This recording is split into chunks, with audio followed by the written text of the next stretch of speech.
Well, you know the problem with democracy. I don't think there is any country in the world which does not call itself democratic. All countries in the world call themselves democratic. It's a matter, first, of definition, I think mainly of definition and of what we regard to be the essentials of democracy. We certainly ourselves regard ourselves as democratic. We understand why countries used to the multi-party system don't believe that a one-party system can be democratic, or are rather suspicious of the one-party system. We can't, frankly, convince them by sheer argument, philosophical argument, that this is possible. Perhaps the best thing is actually to see this thing in practice. What are the essentials of democracy? The essentials of democracy are that individuals should feel unharassed, that they are actually free in their society. Individual, this is the most essential thing. I never see why an individual should not feel free because of a machinery of election. And the two-party or the one-party is really basically a machinery of election. The second one, when it comes to machinery, is that an individual should feel a true choice of the people he wants to represent him in a government where it's no longer possible for people individually to participate in the government, that you have to select individual representatives.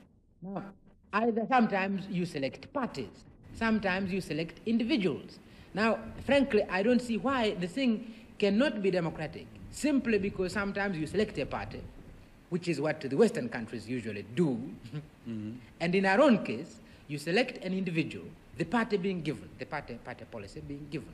So this is the kind of election we went through the other day, and we honestly believe we are independent, and we really ask the old countries at least to be democratic enough, to have a free mind, and to study the new experiments which are taking place in the rest of the world, and this experiment which is taking place in our own country. Yeah. It is democratic. We believe it is democratic. Now, not very long ago, you had a revolution across the water here, and you have a union with Zanzibar. Some people might want to know why a small population like that of Zanzibar is so heavily represented in your union parliament. Well, some people want to know, both outside. This question is asked not merely by non-Tanzanians. Sometimes it's asked by Tanzanians. But remember what has happened. What has happened is a merger between two countries. It's a merger between two countries. And when you are talking about countries, there is no big country and small country. Countries are equal. Zanzibar was an independent sovereign state, not less sovereign than Tanzania and Tanganyika was an independent sovereign state. And the problem is really how it's a question of constitution. How do you merge these two countries?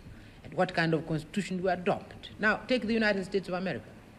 Their own constitution provides for two houses. In one house, what is represented there are the states, and they're treated as equal.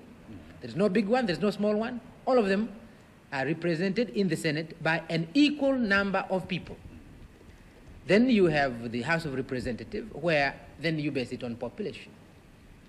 We don't have two systems. But obviously, just as in the United States, you must take into consideration that the mergers are states, and states must be equal.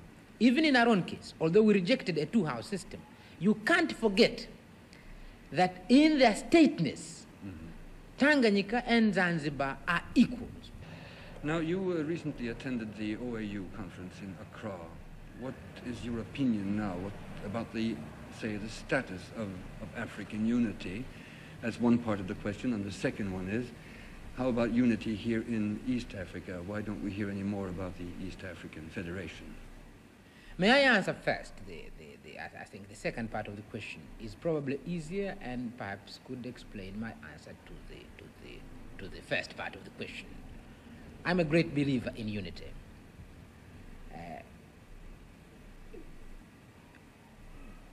I believe in the old adage, you know, unity is strength.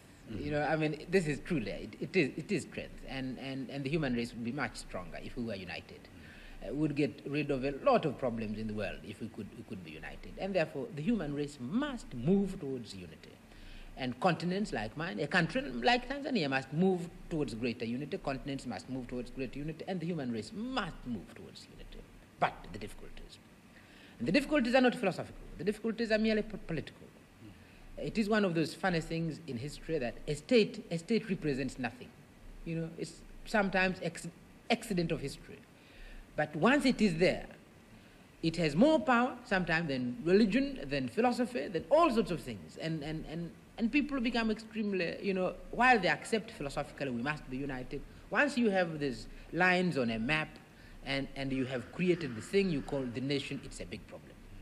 So Africa has, in a sense, missed the first opportunity, and this is the thing I said in East Africa, that in East Africa we should have become united before we became independent, before we became separate states. We should have done that. I did advocate that in 1960.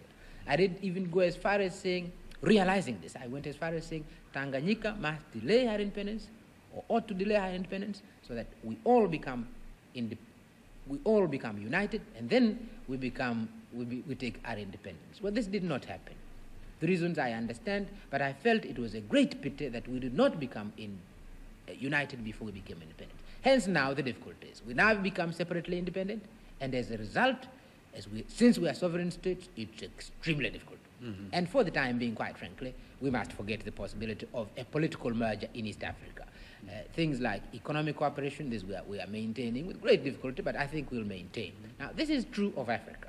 If it is true on a small scale like East Africa, where we have a common language, Swahili and English, common traditions of government, because all of us have been under British rule, we have common services, we have no railways, all railways are East Africans, and all East African railways, and all sorts of things, common currency and all sorts of things running together. If this is difficult, obviously it's going to be much more difficult on the continental basis.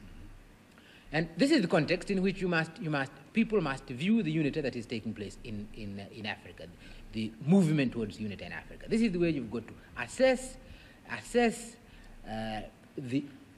the importance of the OAU, not from the ideal of unity, but from the difficulties of moving towards there.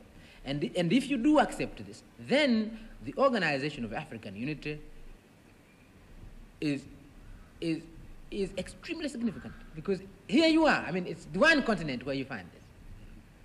Young, feeling very much about their sovereignty, but still we meet, you know, and we give and take.